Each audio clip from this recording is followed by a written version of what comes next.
passed out 9 times. This isn't goddamn blood sport, and not all of us think the same. Not everybody's me. It's just different. As a young kid, and he wanted out, get him the fuck out of there. He wanted to go home and said he didn't have it, that he didn't want to do this anymore. That's what he said. I don't want to do this anymore. That's different than just being down on yourself and needing a pick-me-up. That's way deeper than that. And with that, welcome to Early Stoppage, a show where the news of the day is usually given just enough time, but sometimes not enough. If this is your first time stopping by, we thank you, and be ready for something you will not find anywhere else if you couldn't tell from the opening. I'm John Franklin. I'm joined by Craig Allen of Fight Night Picks. What's on your mind? You're joined by me right now. We're not even going to get into an opening monologue or anything because that was the show notes. Nobody was supposed to see that. That's the pre-fight talk that John gives me to walk me off the ledge every week getting ready for the show. All right, guys. On this episode of Early Stoppage, we talk about Dana White's shade, Mike Perry's corner, Venum clothing, and the promotional future of Kevin Lee. We begin with Max Rohskopf. Craig, this kid came in with a lot of hype, a lot of it created by himself. He said in an interview he was ready for a high-level opponent upon entering the UFC. It turns out he wasn't even ready for a 15-minute fight. Rohskopf told his cornerman, Robert Drysdale, that he was done repeatedly, and Drysdale went about trying to convince him with a rah-rah pep talk. In fairness to Drysdale, when the pep talk didn't take, his fighter did not go back out there, but Drysdale played a role. It's unclear what role Drysdale played in stopping the fight. It even caused Luke Thomas and Robin Black to go at it, with Thomas saying that Drysdale had a responsibility to be a, quote, health advocate for his fighter, and Black saying basically, you don't know, Luke, you never fought. Craig, we've never fought, so whatever we are about to say won't mean a damn thing to Robin Black, but I'll ask anyway. What's your take on all this? Robin Black has a better win percentage than I do in MMA. He went 4-5 and I'm 0-0, so I have yet to make my debut still at the ripe age of 25. But a worse winning percentage than Keith Schilling, so let's take it That's true. That's with true. A grain of salt. Shill the thrill. But yeah, if we're looking at this situation objectively, I mean, there was a lot of hype around Max Rohskopf. I picked him to win the fight ahead of time, not after the fact, but ahead of time against Austin Hubbard, 5-0, lots of finishes. Robert Drysdale too. I mean, 4th degree black belt, one of the premier type of jiu-jitsu trainers that you could train under in the States. Not a good showing by either guy. Rohskopf definitely won the first round of that fight, be gassed in the second. And I know he deleted Twitter in the aftermath of all this because people were pretty hard on him, and I understand it for sure. But one of the tweets that he put out a couple of weeks before the fight was the fact that he had almost signed on the dotted line to fight up a weight class on a couple of weeks' notice, and he was injured. So he's coming into this fight with an injury. Did he just not have the confidence? I don't know. Of course, you heard what Dana White had to say about it, and basically kind of took Rohskopf's side. And I was surprised because after the fight, and I mean, I think we talked about this, but and I know you did on the recap show, but Dana White was really critical of Curtis Blades, but he wasn't so critical of Max Rohskopf, who quit on the stool. In terms of the rah-rah pep talk and this and that, there's 2 different camps. You can be of the Jason Cutts camp, if that's how you pronounce his last name, saying, hey, Rachael Pennington, go out there. You're getting the tar beaten out of you, but go out for another round and see what happens against Amanda Nunes. Or you can be of the Drysdale camp, who's also in that camp, who would like to see their fighter go out there, and if they get finished, they get finished. I'm in the mindset, and I agree with Luke Thomas. And I know Robin Black said some things that he apologized for. He's gone on a 24-hour, 36-hour hiatus from Twitter, but he's had a chance to respond to everybody who's wished him well, which is kind of weird. But Robin Black brought up the point that, again, Luke Thomas has never fought before, and he's not in a position to be an analyst. That's got to be the most tone-deaf thing I've ever heard. We talked about this before. Joe Buck is a big deal with football, is he not? Is it Sunday Night Football that he does with Troy Aikman? He does the big game, the big Fox game, so like the 4 o'clock game, yeah. Okay, so he does that. He does baseball. Of course, his dad was a big deal with the Cardinals, and Joe Buck played some sports when he was a young man, but never at a pro level. Luke Thomas never fought at a pro level. You can still talk about sports and analyze a sport. So I thought that was a ridiculous thing for Robin Black to say. If we're taking sides here, I know it's not the popular thing to take Luke Thomas's side, but I will here in this case. if you watched after the fight on TSN, after the Curtis Blades fight and Volkov, they have the fights on TSN up here in Canada. They switch to SportsCenter. It's Darren Detition on Saturday night, and they bring on Aaron Bronstetter and Robin Black. And for me, Aaron Bronstetter holds a ton of water. He's one of the most knowledgeable people out there in the space, breaks great news, has really good interviews, and he's been a little bit more prickly with Dana White, which I find interesting because Aaron Bronstetter seems like the nicest guy in the world. But Robin Black, man, like he's talking about how the different parts of the brain work and decision-making for Max Rohskopf to want to quit on the stool and how the amygdala plays a role in all of this. Nobody cares they're watching TSN. Don't talk about that. So I'm sorry that I brought this one way, and it might seem like I'm slagging Robin Black. But for Robert Drysdale, what are you doing, man? This is the guy's first UFC fight on short notice. I know what you're trying to do. For Robin Black, don't pick fights that you're going to lose and then try and make friends on Twitter. It's a weird situation, but all in all, that's kind of a complete take on the controversy. That was a question. What's my complete take on the controversy? Like, calm down on TSN and calm down on the internet. You gave it. You gave your complete and unfettered take on this controversy. For me, I'm upset because this put me in a very unenviable position, in my opinion, which is I have to take a side with Luke Thomas or Robin Black. I'd rather take a side with neither one of them because I'm not crazy about either guy. But, I do agree with Thomas in the sense that, let me first address this whole business about if you can comment on something if you've never fought before. And obviously you and I are biased, but I won't use that as the bias. I will say that everyone who does play a sport seems to be content to comment on everything else. So if they're open, if a guy that plays a running back for the Pittsburgh Steelers can tell me the Avengers movie sucked without having ever directed a movie, then I feel fine giving my opinions on the Pittsburgh Steelers backfield. But so anyway, my point in saying that is that I do think that sometimes, and Luke Thomas is an example of this, sometimes when you haven't fought, you do feel like you have to compensate, and you do go to a lot of links to research the things that you're going to say because you don't have that experience to fall back on. I think Luke Thomas does that. I think he's well researched on this one. And I do agree, it's a very short window that you're dealing with from being motivational speaker to health advocate. And if you have a minute or a minute and some change, and you got to decide how much of this minute am I going to use trying to get this kid back out there, and how much of this minute am I going to use advocating for his health, in the end, the ref's going to ask the kid, not the corner. So yeah, they can throw in the towel, but if he tells Drysdale 8 times, I'm not going back out there, and tells the referee once, it's a wrap. So I do think that Drysdale, I think the problem that I have with it is how adamant the kid was about not going back out there. It wasn't like he was like, man, I'm just not feeling great, or I can't quite figure him out, or what. It was like, I'm done. He was like, how many more ways can I tell you I don't want to do this? And Drysdale was kind of, I've long said that much like a prenup or a will before a fight, these things should be hashed out. But listen, fight camps, hope springs eternal. So no one's thinking about what's going to happen if you can't get off the stool in a fight camp. They're just thinking you're going to go in there, destroy the guy, and move on. So for me, I'm of two minds of it, but I think that how adamant the kid was, I think Drysdale probably should have handled it a little different. I've been critical of referee Mark Smith in the past. I thought he handled this one great. The one thing that's a big question mark, and we didn't even allude to it, the fact that this fight was ruled a TKO due to doctor stoppage. When Mark Smith went up to the fighter and said, "Are you done?" The fighter said yes. Mark Smith ruled the fight over. And the doctor really didn't have anything to do with it. And nobody's focusing on that. So I thought that was a little weird and figured I'd pepper that one in there before we move on to the next one. So, John, let's move into the next portion. And Mike Tyson is back. And as you can imagine, when people look at him, they see dollar signs. He's a big name, was in his 50s. And also Oscar De La Hoya is, and he's going to have a big fight coming up against a ranked opponent. So look out for that one soon. But if you look at Mike Tyson, he probably represents a big paycheck and an easy night. With that being said, he and UFC GOAT John Jones have made overtures to each other, with Jones saying he'll box Tyson if Tyson can step into the octagon.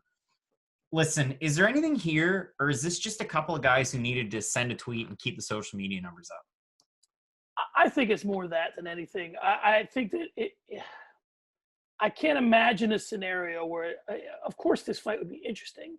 And Conor McGregor fought Floyd Mayweather, so we can never say never again, right? That's what that fight did, because people so easily dismiss that.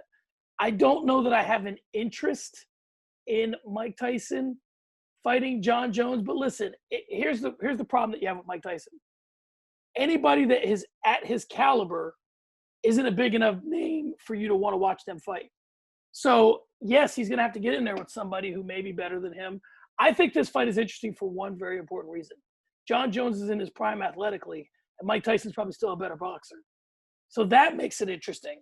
So does that, Tyson's so far past his prime, but, Teddy Atlas says champions remember. They know what it's like to be a champion.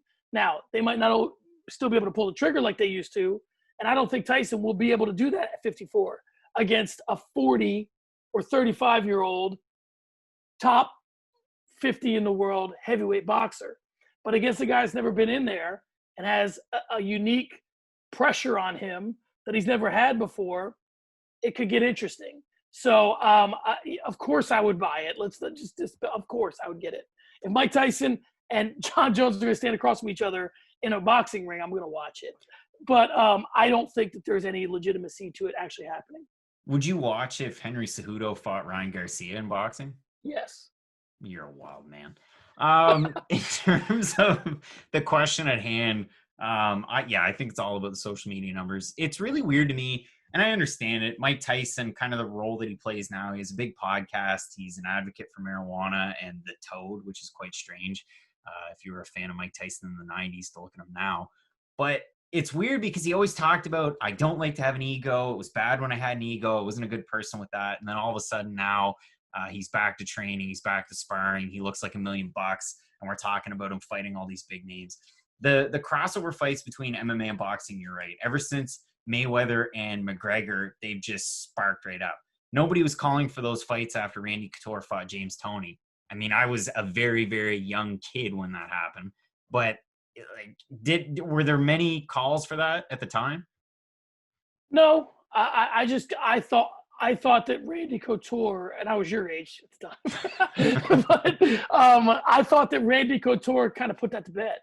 And when he beat James Toney, it was like no one wants to be embarrassed in that way again. And there was no expectation they would go the other way, because going into a boxing ring as an MMA fighter is a much safer endeavor than going into a octagon as a boxer, because you're going to get cleaned up quick as a boxer in an octagon. You might be able to do what Conor McGregor did and have someone, who's as smart as Floyd Mayweather is. Either you're going to hang longer like Conor did, and we give all the props to Conor, or you're going to get carried, for the people who believe that, like Floyd did, and either way, it's going to look better. And there were two big, people in the MMA space that had Conor McGregor to win that fight for a whole bevy of reasons, one of which included is a Canadian brethren of mine that we've already mentioned in the show. So with that, we'll move on to the next topic. But I think it's all for social media. I agree. Craig, I'm sure you knew going into last week's fight who Don House was. Well, you know him now. Mr. House decided to use a part of his Cutman uniform to display the letter Q, which represents a far-right conspiracy group called QAnon, a group that believes in Pizzagate, the Clinton murders, George Soros being behind the scenes string puller. For his part, House said he doesn't completely subscribe to all the ideology, but likes a saying that he saw on one of the forums. So he's on the forums, which is not great. His quote was, telling MMA Fighting, he said, all the conspiracy stuff, I got nothing to do with that. I just like the message where we go one, we go all. Well, Craig, I'll give the discussion that had this been a Nike symbol and not a Q, they damn sure wouldn't have missed it. But this symbol also appeared at Jackson Wink, and the gym owners denied any responsibility for its presence there. I think this is a case of where there is smoke, there's fire. Do you think George Soros is behind all this? Do you think it's just a guy making a political statement and he got one past the goalie?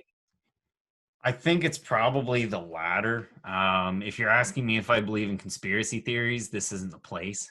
No, I'm kidding. Do I subscribe to this ideology, if that's also your question? No. There's a really good article in Wired that came out this spring, and the title is Please, Please, Please Don't Mock Conspiracy Theories. by Whitney Phillips. It's a good read because as soon as you dive into this kind of stuff, you're just adding fuel to the fire. So I'm going to make it short and simple. I don't know how this one got by the commission. I don't know how it got on TV. Of course, you have to think if this did get on TV, somebody would pick it up. And I know Karim Zidane over at Bloody Elbow was the one that kind of wrote up the first story that I had seen on it. So yeah, I was really surprised that this was allowed by.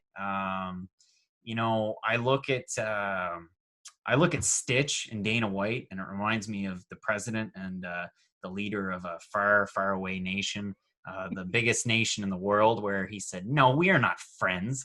It's like Dana White and Stitch Duran. But yeah, this is really weird. There's no need for this kind of stuff. It's even weird that we have to talk about it. Like, this is something that actually happened in the world. And I mean, you're the only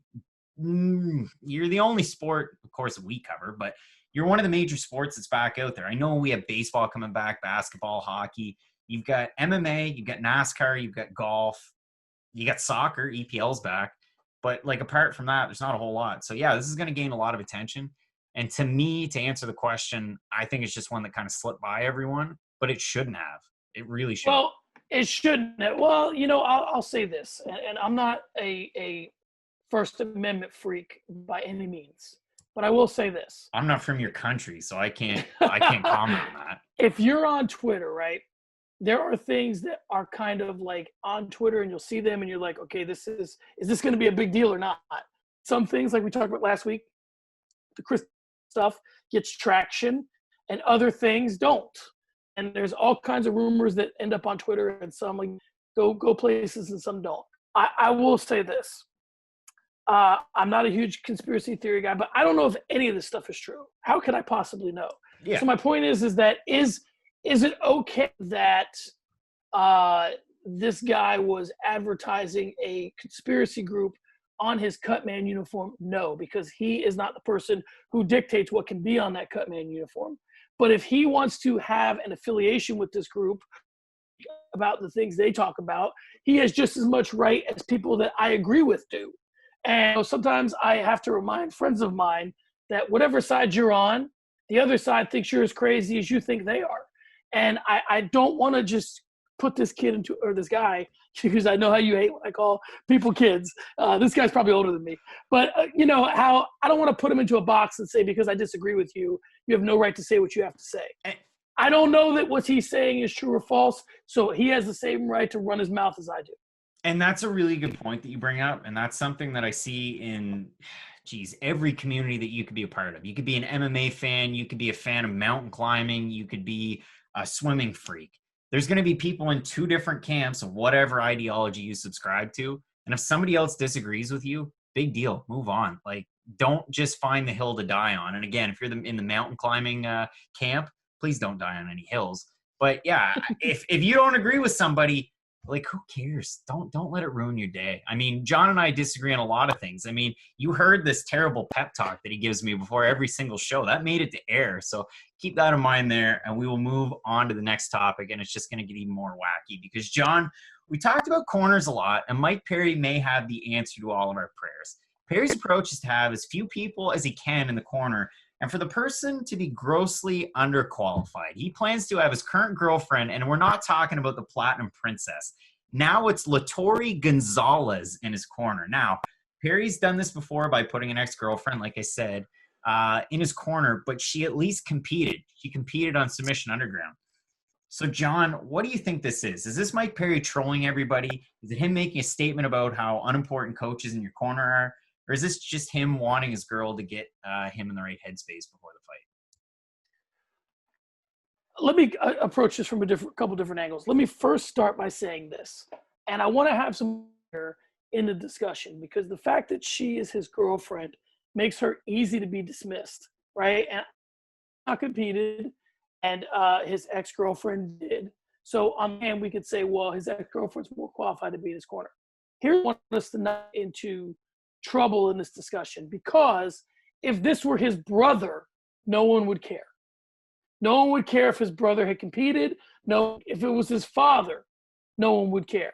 So the fact that this is his girlfriend, we can't just say, oh, it's his girlfriend, he wants his girlfriend in his corner, and It doesn't matter. She's unqualified. Okay, but why does that matter? The guy can have whoever he wants for whatever reason. I do think part of it, I think it's a little bit of all these things. I think that Mike Perry likes to be a troll on some level, so he's saying, whatever. I do think, and I've seen interviews before, where I don't think Mike Perry, he was very critical of his corner before. Like, I think one time he gave an interview where he said, he goes in the corner and his corner's telling him, he's like, what do you think I'm trying to do out there? And he said, the corner gives you advice having not fight in the same way. So I do think a little bit of this is making a statement on the importance of coaches. And I do think that his girl says the right stuff to him, ready to go crack heads. Yeah, but this is the problem that I have with it. You don't see many fighters switching camps as often as Mike Perry does. That's the problem. So is it you or is it your coaches? I mean, when you're a kid growing up, you play team sports and you argue with coaches, you argue with teammates. It's usually you and it's not necessarily the coaches. But as you grow older and you become an adult and you can make these decisions on your own, do I train in Orlando? Do I go to Jackson Wink? But you're still moving in and out and in and out. And the weird thing that I found, UFC put a video out on their YouTube page, Mike Perry being Mike Perry today. And it was a pretty glorified highlight reel of Mike Perry doing zany things. It was a 3.5-minute video. 45 seconds of that video was Darren Till calling out Mike Perry cage side and Mike Perry not speaking. Why? Because the UFC wants to focus on things like this. He's weird. He's wacky. Where we're not focusing on him wearing a Native American headdress at Jackson Wink calling out Donald Cerrone looking for the cowboy. We're not focusing on him cursing and swearing and saying words that he shouldn't outside of the cage. So for me, he's definitely a polarizing figure. And I already said this earlier. You can agree or disagree with some of the things that he says. But in terms of his cornering, I mean, what's worse? Having somebody that you know and trust or having somebody that you don't? And you brought that up here, and I think it was a perfect example. Diego Sanchez loves Josh Fabia. I mean, this is a guy that can push people with just an index finger in the shoulder and render them immobilized. So he's a good coach. Edmond Tarverdian with head movement. Now,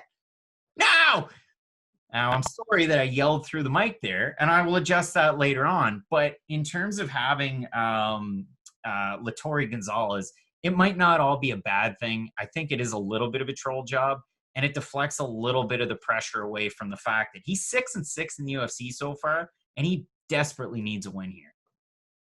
Yeah, and that it could be a way to market himself. I agree with you. I think the UFC is trying to steer into his craziness because that explains all the other stuff away. Hey, this guy's just Mike being Mike. Like Manny being Manny back for the Boston Red Sox. He does crazy things. Is he an outfielder that tried to cut off an outfield throw? Sure. Why would he do that? We have no idea. It's just Manny being Manny. I think they're trying to make it seem like Perry is a lot more harmless than he may in fact be. Yeah, he's a little less Manny, and he's a little more Niger Morgan. That's kind of what he is. There you go. All right, Craig. It's time for me to take a stand. I mean what I am about to say with all sincerity. It is time to break up USADA. They have run their course, and now we're just targeting innocents. The fact that they would suspend Rachael Ostovich, who is someone who is just trying to make people happy on Instagram, is shameful. Craig, I'm asking either for your support in disbanding this group of misguided individuals or your thoughts on her popping and how it affects the future of women's MMA. John, I'm going to say this. I'm going to start this off here. Rachael Ostovich has the same pro MMA record as one Robin Black. They're both 4-5. Both of them have negative MMA records. Now, we haven't seen Rachael Ostovich in over a year. I know there were some hurdles and issues around her getting back, but the record of late is not great. She had a win in her UFC debut, first-round armbar against a gal who is now 3-3 and hasn't competed since. She lost to Montana De La Rosa. She lost to Paige Van Zandt. She was booked against Macedo and Shanna Dobson, who, if I'm not mistaken, has a negative record as well. Yep, she's 3-4. You got to follow the rules. I know Osterin's kind of like the popular thing to get popped for lately. Sean O'Malley had the positive test, and they kind of went back on it. It's one of those kind of weird things. How great of a performance enhancer is it? I personally don't know. I've never taken it for any financial, sporting, or other type of gain. I don't take it for the podcast, so I can't speak to it. But in terms of USADA, you got to keep USADA. You got to keep the cheaters at bay. That's fair. The thing I like about the contrast between you and I is that, and I say this with all due respect to women's MMA. I don't care if I ever see Rachael Ostovich fight again. I do care if I ever see Rachael Ostovich again. So I would say I can appreciate how serious you took this. I do think that, listen, like you said, she's a 4-5 fighter. So while it's easy to dismiss the fact that I am using Miss Ostovich's looks as the relevance for this, she probably wouldn't be in the UFC if not for them. So they are relevant to this discussion. And I think that she is not worthy of her place in the UFC necessarily. Not true. Please. Not true. So this is really weird, but we were looking at certain fights the other night, trying to break down the ones that are coming up this weekend. So we were looking at Miranda Maverick, who's taking on Mara Romero Barella. We're looking at Kay Hansen and Jin Yoon Fry. And that was where it got interesting. So I was talking about Paige Van Zandt coming back with my wife. And I said, yeah, like Paige Van Zandt's coming back. She fought Rachael Ostovich in her last fight. And she said to me, isn't that the woman whose parents are very famous in Hawaii and have a big gym? Yeah, you're right. In that episode of Looking for a Fight with Dana White, that was kind of the big deal with Rachael Ostovich and the fact that Dana White wouldn't jump off a cliff into the ocean. So what does that mean for this one? Rachael Ostovich is kind of in the same camp as Paige Van Zandt. And I understand Paige Van Zandt had, some bigger opportunities outside of the UFC with Dancing with the Stars. And that's kind of the big headline today, the fact that she got more money on Dancing with the Stars than any of her fights combined with UFC. So she has opportunities outside of the promotion where she could still fight. She could go to another organization. She's probably going to test free agency after Amanda Hebus, which is a good idea because she's definitely going to lose that fight. She's a plus 500 underdog. But for Rachael Ostovich and for Paige Van Zandt, they don't need the UFC. You could go to Invicta and win fights. You go to Bellator and win fights. I don't think the UFC is the be-all, end-all. And while there's still drug testing in the majority of organizations, you could go over to like a freak fight organization. You could go to KSW. I'll take it one step further with a Polish MMA organization. You go to Fame MMA if you want. And you could still do some crazy things, still attract fans, and still make a decent amount of money. So I know the UFC is the biggest platform, but for certain fighters, it isn't. So did you make a compelling argument that she should be in the UFC or that she should be allowed to fight? Because I don't think she should be in the UFC. That's my contention. I don't think that she has the skills nor the record that should allow her to continue to be in the UFC. Now, I know that's a whole other issue from her popping for USADA. My whole point was I was defending the fact that I was focusing on her looks because that's kind of her, her laminate, if you will, to get through the. I'm just saying, don't cheat. Follow the rules. There's rules in place. You have to follow them. Don't cheat. And second of all, if you don't think that the UFC is the be-all, end-all for her and how it affects the future of women's MMA, if you don't want to compete in an organization that has strict drug testing, go somewhere else. That's kind of my camp. So answered like a true Canadian. We will move on, and I understand that this is a contentious subject in the United States of America. But John, I put Campbell McLaren on my Mount Rushmore in the previous episode. So now I think it's almost my duty to make sure we talk about Combate and good old Combate Americas. They are coming back in August, and with a fight series, they got 3 big cards coming up. Do you think that they have the staying power, or is the pandemic too much to overcome here?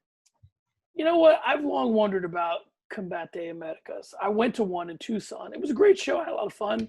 I interviewed Alberto Del Rio before things got funky with him. I had a good time. I mean, there was a lot of local. What's Tucson like? Tucson is interesting. It's keep Tucson weird. So like I said, I think Combate Americas is a good promotion, but I like the World Series of Fighting. I like PFL. I think that tier right below the UFC has some good fights, has some good ways they're doing business. With that being said, I think that more so than one championship, whereas one championship sells me a bill of goods of like, we have all these fans and there's all this money and all that. I kind of believe it with Combate Americas because I feel like they have the South American, the like they have that demographic they can tap into. And I think that Campbell McLaren wants fighters to fight in the quote Mexican style they talk about in boxing. and that's what he's looking for, and that's what he's promoting. So I think that pandemic or no pandemic, I think Combate Americas has a lane. Now, whether they're willing to stay in that lane long enough to then expand out of it is up to them. But they have a lane. They can keep the doors open for a long time, staying in that lane. Whether they can, again, make enough money to get out of it is a whole other story. But I do think they can keep the doors open for a while with the demographic they've chosen. Yeah, I mean, they got that Portland of Arizona market just cornered, Tucson, just killing it there. I think in terms of the first card coming back, your main event right now, a flyweight title fight between 18-6 Juan Puerta taking on 8-6 David Duran. David Duran, 8-6. So the fights might not be up to the caliber, like you said, of one championship, a UFC, a major promotion. But they still put on compelling fights. And I mean, kudos to them for trying to keep the doors open, putting things on. And I know for you guys in the States, you have this available to you on DAZN. I'm quite sure you have it available on DAZN. Up here in Canada, a little bit harder to find Combate, but good on them, and rightfully so. I mean, I think this almost justifies having Campbell McLaren on the list because he's out there, he's still trying to make moves, start grooves, and kudos to him. I do like how you're digging in on your Campbell McLaren Mount Rushmore selection, touting his Combate Americas resume. Building my case a week later. You are. One Combate Americas card at a time, you're building your case. All right, let's move on to Sparring Sessions, Craig. Let's talk Dana White and Curtis Blades. I'm going to give you the quote because we're reading a lot of quotes this week, so let's keep going. This week has been less Dana White heavy. It seemed like Dana was in everything last week. This is the first time we've really, heard of him substantially this week. The quote was, "I like Curtis Blades, but Curtis Blades has the wrong attitude as far as I'm concerned. I don't have anything against the kid at all. Already you're probably out because he called him a kid. When you talk shit like he talked this week, you better come in and whoop somebody's ass. When you talk shit like that, when you talk the shit that he talked and perform like you performed tonight, you look stupid." So that's the quote. Here's the question. Does Dana White's criticism of Curtis Blades and by extension fighters help or hurt the promotion? You don't hear other commissioners saying stuff like this. And I mean, you can complain all you want about Roger Goodell, Gary Bettman, Adam Silver, Rob Manfred, and I have my criticisms of Rob Manfred, believe me. You look at this fight as a fight fan, and I would say an overwhelming majority think that Curtis Blades put on an absolute masterclass. And I understand he didn't win every round. 48-46, 48-47, 49-46. I had it 49-46 for Curtis Blades. I thought he dominated this fight. Actually, I had it 49-45. I had a 10-8 in the first round, which I know was alone on that island. But for Dana White to say stuff like this about fighters, it's not true. It's totally untrue. Curtis Blades looked amazing against a top flight UFC heavyweight in Alexander Volkov, a guy who was a champion in Bellator, a guy who was a champion in M1 Global, and say what you will about the level of competition, but he still was a champion in some other organizations. And then in terms of Dana White saying stuff like this, you're watering down your own brand at a time when you're having a tough time finding fighters to even compete on a card. Mario Romero Borello is supposed to be taking on Miranda Maverick. Maverick's off the card. Kyle Nelson's supposed to be taking on Sean Woodson this weekend. Nelson can't leave Canada and get a visa to go to the States to fight.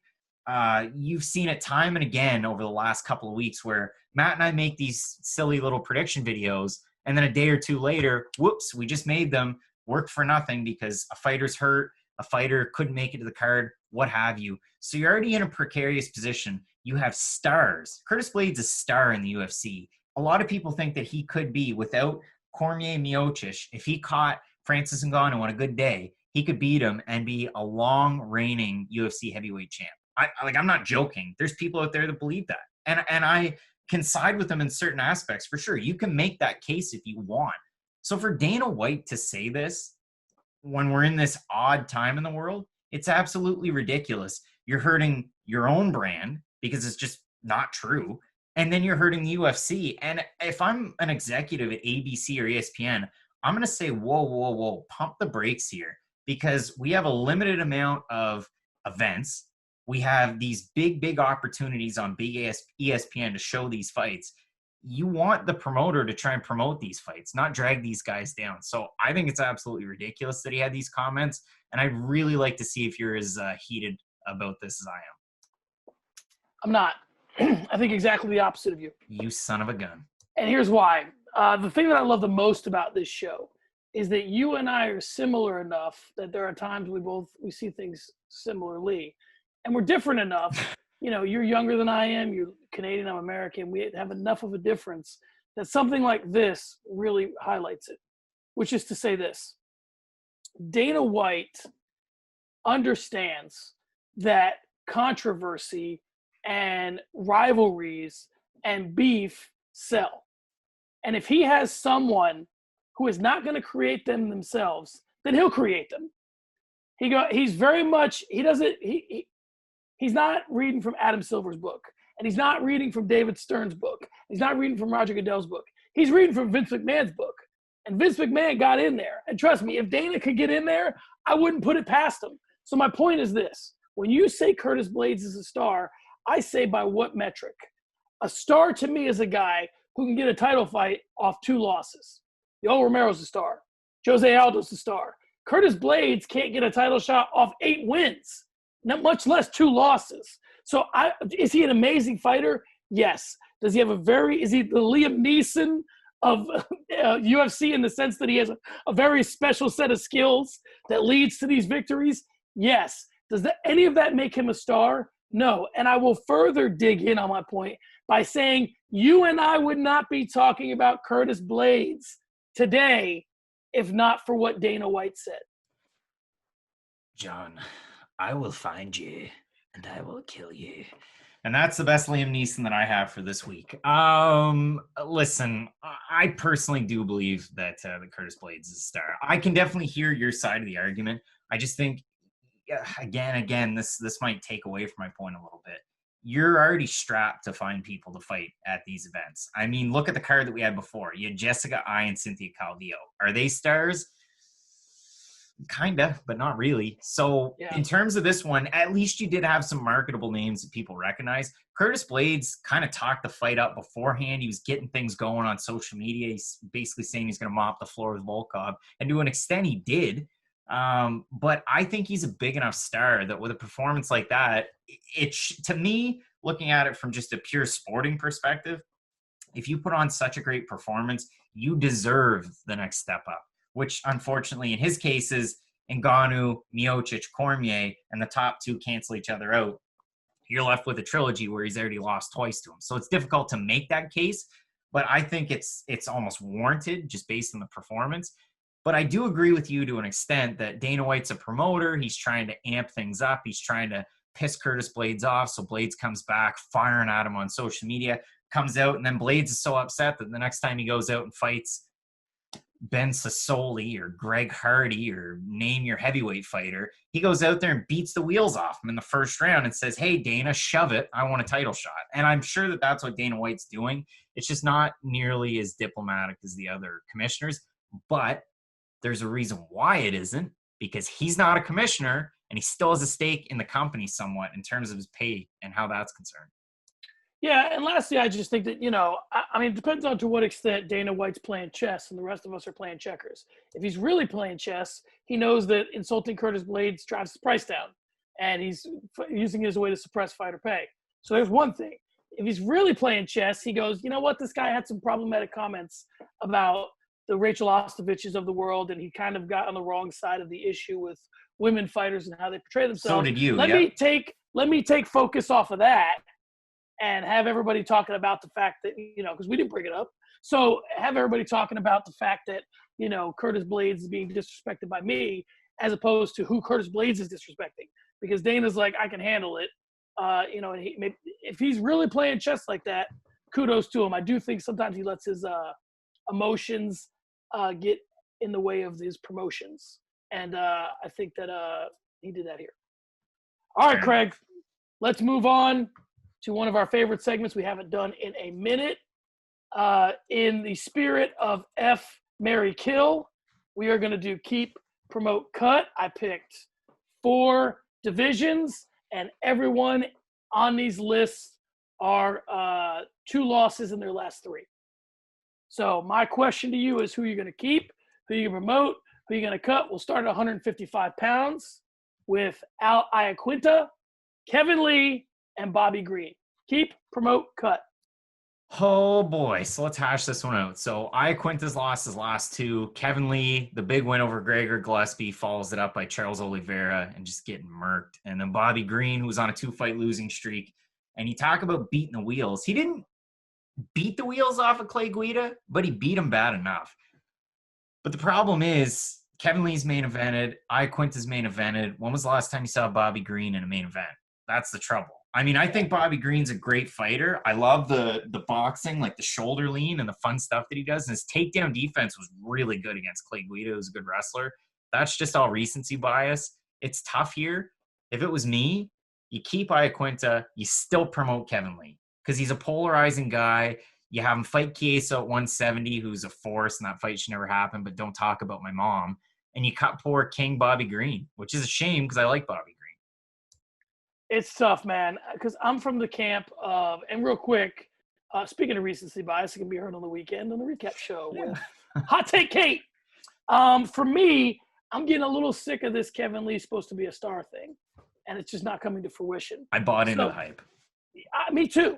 And so, but my problem is Iaquinta and Kevin Lee are just too big of stars to, like you said, they've main evented, fought Nurmagomedov, all that stuff, right? So that's where it becomes problematic. I'm gonna have to go, and sort of keep with what I've been doing here and say keep Iaquinta, promote Kevin Lee, and cut Bobby Green. I do think Bobby Green needs a push. I think at the very least he should be kept. But my point is that if it's between these three, I just can't see cutting either Iaquinta or Lee. So this is where I like it. If we move on to the next division at 135, we've got the magician John Dodson, Ricky Simone, and Rafael Assunção. Those are three tough names. What do you think there? I'm going to cut Assunção because I think he's 0-3 in his last three. I'm going to promote Dodson and keep Ricky Simone. Simone's got to fight with Faber. I think that Dodson is a more marketable fighter, got a great smile, super athletic. He can go between divisions. I just think promotion-wise, he brings more to the table. I don't really buy into the Ricky Simone thing, but he did fight Faber. So, he's got some kind of recognition in doing that. So I'll keep him, promote Dodson, and cut Assunção. And he fought a former title challenger in Ray Borg and beat him quite badly, even though there was a big size discrepancy. I agree with you to an extent. I mean, Assunção's in the back nine. The knockout against Cody Garbrandt, you're not going to get another big promotional push unless it's Cody Garbrandt's highlight reel. So for Assunção cut, John Dodson, big fan of John Dodson. The fight's at 125. How many 125ers had power when John Dodson was at his prime? Not a whole lot of them. So for me, John Dodson, keep promoting him. He's really sellable. He's had title fights. And for Ricky Simone, former LFA champ, had the fight against Faber, beat Borg. He's a really good fighter. He could even be like a 10 to 15 type of guy, but I don't see him having the same type of impact that John Dodson already has or will. And I think the win over Nathaniel Wood was a big one too. Let's move on to 85. We got Brad Tavares, Ian Heinisch, and Antonio Carlos Jr. Keep promote cut. What do you got here? Shoeface is a great nickname for Antonio Carlos Jr., so you got to keep him. Ian Heinisch came out Bangkok ready against Gerald Meerschaert, which is cool because I'm a big Jorge Gurgel fan.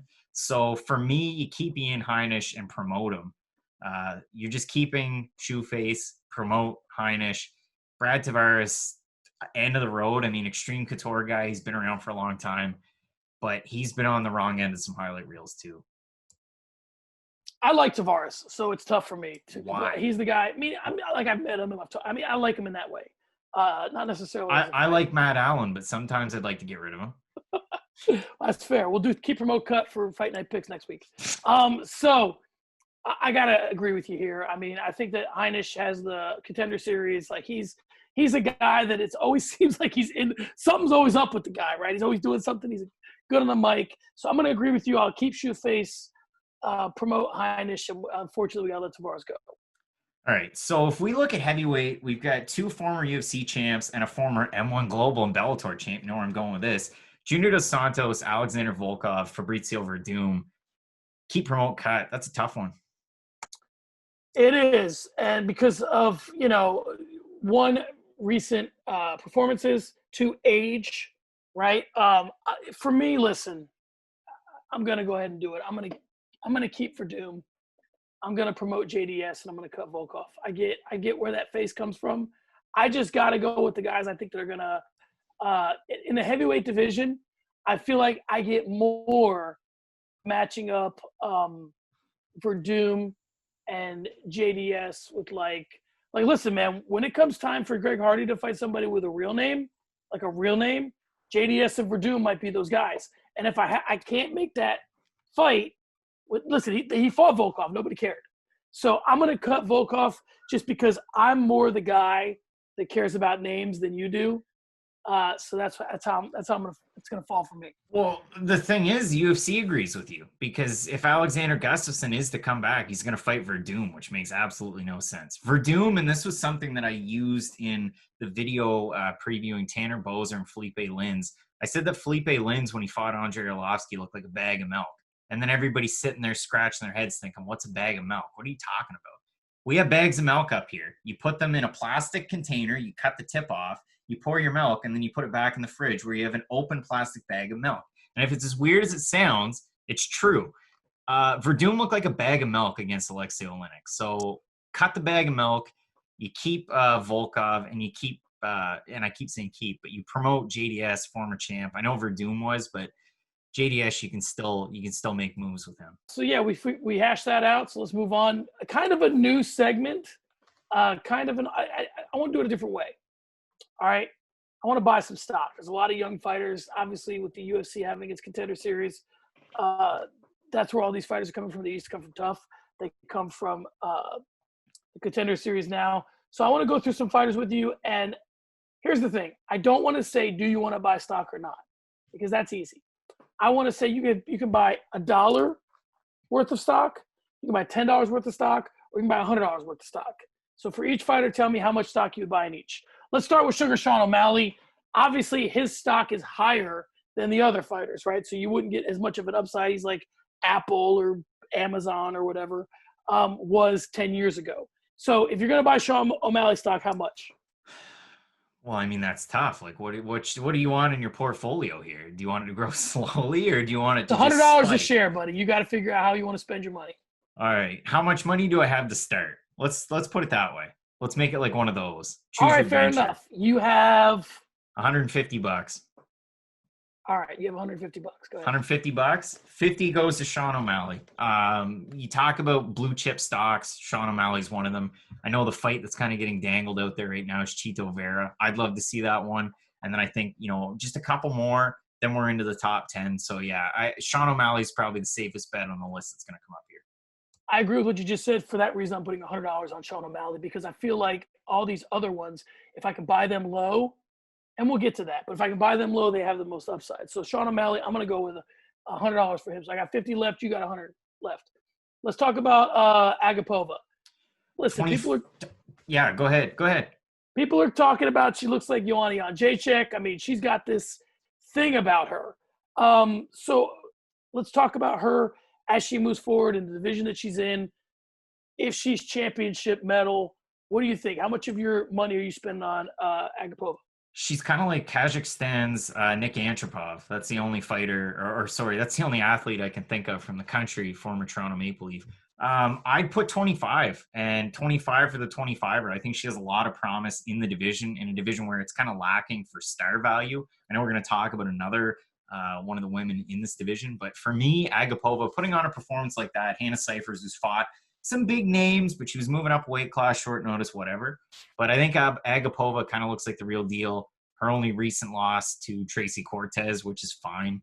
I think another 25 into that. Now I'm at 75. I got to have my money spent here. Yeah, I'm with you. I'll do 25 as well on her. I think that she's going to fall in that same Jędrzejczyk kind of thing where people start calling her the boogie woman. People start turning out fights with her. Like, I think that she's the real deal. I believe in her. I also move on to Roosevelt Roberts, who just had a very unfortunate loss, but to a vet. How much of a stock you buying in Roosevelt Roberts? It was halfway predictable, and he kind of slipped and then fell, and then Miller kind of caught him. I still think Roosevelt Roberts has a decent ceiling. I mean, I'm not saying top 15 at 155, but he's a 20 to 15 type of guy. So I'd say $15, bring me up to 90 out of my 150. I'm not going to drop just a little bit of change, but I think he still has a good future, and we still have a few good names here. I'm not seeing it. I'm a dollar. I'm gonna put $1 into this kid. I'm not seeing it. I don't see him as a star. I don't see the skills. It's just he's not somebody that has the it factor to me. He doesn't jump out at me. So before we get too far down this road and the math gets out of control, let's keep track of what we got here. So I put 100 on O'Malley. I put 25 on Agapova, and I put $1 on Roberts. So I'm at 126 of 150. And where are you? 50 on O'Malley, 25 on Agapova, So 75. and then 15 on Roberts. So I'm at 90. You're at 90. All right. Let's move on to Macy Barber. Disappointing loss recently, last time out, but she was injured as well. So now we have a young fighter who lost. You could a lot of people are chalking the loss up to the injury. I agree with that. So all things considered, how much money are you putting into Macy Barber? So I want to preface this by saying we have two good fighters after this that we're going to talk about. I have $60 left. I'm going to spend 58 on Macy Barber. I still think star potential. And the fact that people dislike her so much on social media only adds to that hype when she comes back. So for me, Macy Barber, the ceiling's still there. You lost to Roxanne Modafferi, big deal. Go back to the gym, get ready, and then face somebody that's, again, 10 to 15, get a win, and you're right back up there. This is where I think that you and I, our portfolios are going to come down to who wins the title, Sean O'Malley or Macy Barber. And because I got a lot of money sunk into Sean O'Malley, I don't have as much money left for Macy Barber, right? So if I'm at 126, I only have 150, so I got $24 left. So I'm going to put 20, So now here's the interesting place that I put myself in. I got 25 on Agapova and 20 on Barber. So let's see how that plays out moving forward. What do you got moving forward with Billy Q? Well, let's bring up both of the last names. I have $2 left in my name. So we got Billy Quarantillo and Kay Hansen left. I think Kay Hansen has a good shot at 115. It should be a good fight against Jinyu Fry coming up this weekend. She's 6-3. She's still really young in her career. She's only 20 years old. Her striking's kind of lacking, but her grappling and her takedowns are good. So I think she'll have some decent success in the UFC. I just don't think we're going to see any title run anytime soon. I don't think that the ceiling's as high as Macy Barber's is at 25 than it is at 15 for Hansen. And for Billy Q, he was on a season of tough. It took him a while to come back to make it to the UFC. He's had some good wins. He beat a big hype train in Spike Carlisle in a fight that a lot of people thought Carlisle won. So I'm not really seeing it from Billy Q. And for Kay Hansen, it's going to take a while for that stock to rise. So I'd say $1 on each, and that's all I've got left. I got $4 left, so I'll go $2 on each. So and then we'll go ahead and end it there. I think so. Real quick, of this group, who wears the belt? That's difficult. I mean, there's 3 of the 6 names that I think have a chance: Barber, Agapova, and O'Malley. And I'd say right now O'Malley's probably the closest to it. If he can string everything together and produce 2-3 more big wins, then he's right up there. You could say the same thing for Agapova and Barber because they're in weaker divisions. But I think Sean O'Malley's probably the pick. I would say Agapova's first, but my thing with O'Malley is there's a part of me that says he has a long hill to climb because of how much depth is in his division. And the other part of me looks at him and goes, this is his real Adesanya. You know what I mean? There's a part of me that says that's who he is. Every time he gets out, he gets better. So, and he's got dynamite in his hands. So both of those things, I'm of two minds with him. He could be one or he could be the other. All right, Craig, let's move on to start the conversation. We'll tip our cap to MMA Reddit. And let's talk about this, the clothing deal.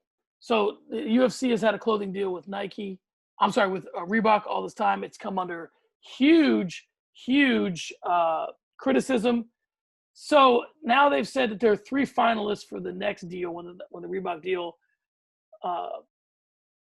expires is Nike, Under Armour, and Venum. The fact that Venum was added to that list makes everyone think that they're the front runner. What are your thoughts on this? John, listen, straight up, I think it's time to bring back Praetorian. I mean, where have they been? They didn't pay their bills. They didn't pay the UFC sponsor cut. It's time to bring back Praetorian. I mean, all the big Brazilian fighters had them, JDS, Renan Barão. So bring back Praetorian, make them the official outfitter to the UFC. In all fairness, if you look at the three of these, I just want to talk a little bit better, and hopefully I don't get punched through the camera by you, the viewer, or John Franklin. But if I look at these, Nike, Under Armour, and Venum, yeah, Venum makes fight clothing, but are they really as big of a global brand as Under Armour is or Nike? No. Majority of outfitters right now in clothing brands are losing money. If I look at Under Armour, where their stock was last summer, so if we go to July of 2019, they were trading at, around $24. Today they're trading at $8.58. Their stocks dropped considerably. They're not where they were in the marketplace before. I'm wearing a pair of their pants right now, but that doesn't mean anything. And then in terms of Nike, they're one of the biggest brands out there. Their old sponsor, their big sponsored fighter before was John Jones. So you can draw off of that old stuff a little bit. But I think Nike's probably the best bet. I know there's always been conversations that Under Armour could do it. I don't think Venum's the way to go. I think it's Praetorian. Bring back the Brazilian giant. So one of the issues with this that I did not mention in the intro that I should have is that if Reebok pay wasn't good enough for UFC fighters, how the hell would Venum figure out a way to pay UFC fighters what Reebok could not? Here's my thought. There's a couple ways you could do this. And I kind of said on Twitter this week, we should get Roots of Fight in here and have them start to make, active fighter apparel as opposed to just legend apparel. Here's where I think this gets interesting. If I'm the UFC, this is what I do if it's Venum. I restructure it, and I tell the fighters, we're going to let you have a hand in designing your apparel. We're going to have apparel for outside of the cage, inside of the cage, right? We're going to really put a lot of pressure on Venum in terms of design. And then what we're going to do is we're going to give the fighters a cut of what is sold. And that will be how you get compensated. As opposed to, you didn't like the Reebok deal, fine, the Reebok deal's going out of here. If you sell a certain number of shirts, you get 25% of all sales. And all the fighters that don't sell any shirts are going to say, wow, I sure wish we still had the Reebok deal. So the next time they're renegotiating this deal, I'd sign a very short-term deal with Venum if I was them, 2-3 years tops, and say to the fighters, it's going to be like sales. You get what you sell. And you have carte blanche to advertise this on your social media and all that. Let's see how many shirts you can sell if we give you a hand in designing it and we give you a piece of the profits. And I think they're going to find out that the Reebok deal wasn't so bad comparatively. So if you're the UFC and again, you're playing chess and not checkers, I think that's the way you play it. I'm not looking for that to happen. I would love for the UFC to get Nike or Under Armour and be able to pay their fighters. But I don't think the fighters quite understand the economics of this. Well, and here's the next question. Do you go with a fight brand? And I would say Roots of Fight, maybe they haven't broken through into the mainstream. I mean, there's a lot of popular people that wear Roots of Fight stuff, but do they pay for it or do they get it? You know what I mean? Like, is it a marketing thing or not?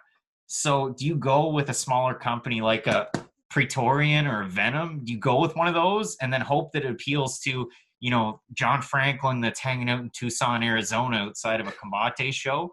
Or do you think that people that are watching ESPN are going to go, geez, I've never seen Venum before. That's a pretty cool shirt. I like John Jones. I like, Macy Barber, whoever it is, I'm going to buy their shirt.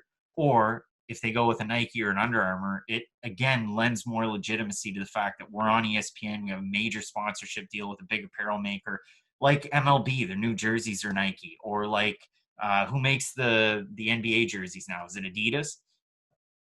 Yeah, I think so. Yeah. So do we do something like that? Or do we go with a strictly just a fighting company and then hope that, hey, there's a lot of money in hardcore MMA fans that are already forking out a ton for the pay-per-views and the fight passes of the world? Here's the problem that I think the UFC is not willing to accept. No one wants to wear a fight kit. No, I feel pretty stupid right now, but yeah. No, but I mean, like, no one wants to wear exactly what the fighter wears to fight. There's not the appeal. And I would make an argument that no one really wants to wear nowadays. There are some people, maybe younger people, that are still wearing jerseys. It's not as popular as it was when I was a kid, jerseys. Now it's like you got to have a shirt. Even me, like I was looking for some stuff online, and I wanted to get something for Scottie Pippen. I don't want a jersey. I want a shirt that has his name and number on the back. But I don't want the jersey. I want the shirt.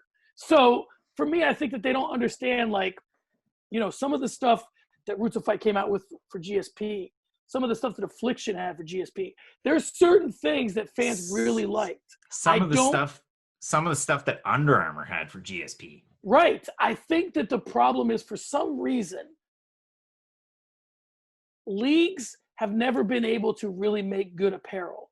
They have a very plain, UFC has very plain stuff. It's not the coolest stuff. So what I would do is one of two choices. Either you just buy a company like Roots of Fight, or you go out and find great t-shirt designers and see where they are out there and just say, or, you do this thing where you play the game of it's your chance as a fan to design a shirt. And then you take the 5-10 best guys, bring them in and see what they got and see where they're coming from. If they have a background in designing shirts, or if they just were a fan, you know what I mean? But out of that, it's a roll of a dice again. So if Reebok mass produces, 100,000 t-shirts that have Conor McGregor standing like this, where his forearm's the same size as his fist and he's wearing Reebok shoes, are you going to sell as many and make as much money off of that shirt that retails for what, $35 US? Or if you go with the Roots of Fight, or maybe not a Venum, but Roots of Fight's a good example. If I go and buy a Boss Rutan t-shirt right now and it's $45 US, are you going to get more people spending $45 for the better quality? Or are they going to take that Conor McGregor shirt that's promoting a shoe? You know what I mean? Are they going to be willing to spend that more money? I think that we talk about Dana's interest in what Vince McMahon does, and I think Dana really needs to look at Vince McMahon in terms of merchandise, because what he doesn't understand, or what he's missing, is that if I go to a Lakers-Clippers game, I don't want to wear their warm-up. I want to wear a shirt, right? I'm a guy. I don't want to wear their warm-up. So what Dana's trying to do is you can't have fight apparel and fight gear both marketed towards fans. Fans don't want fight gear. They want fight apparel. Fighters want fight gear.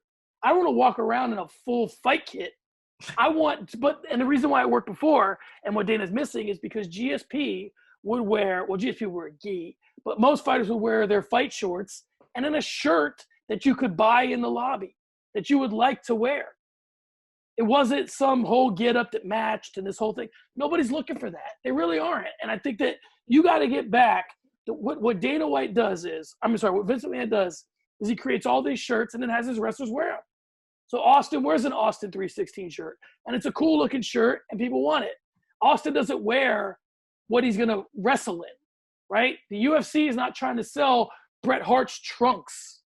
I mean, the WWE never tried to sell Bret Hart's singlet, because nobody's going to wear it. That's what he wrestles in. So there's a disconnect between gear and apparel. And when they make that connection, they'll be able to mass market it. Roots of Fight doesn't sell gear. They sell apparel. You're right. I totally agree with you. A change needs to happen, and it's high time that it does, right? I agree. Okay, guys, there you have it. The latest episode of Early Stoppage on Fight Night Picks is in the books. Be sure and comment under the video to let us know what you'd like to see next from the show here on YouTube, but also iTunes and Spotify.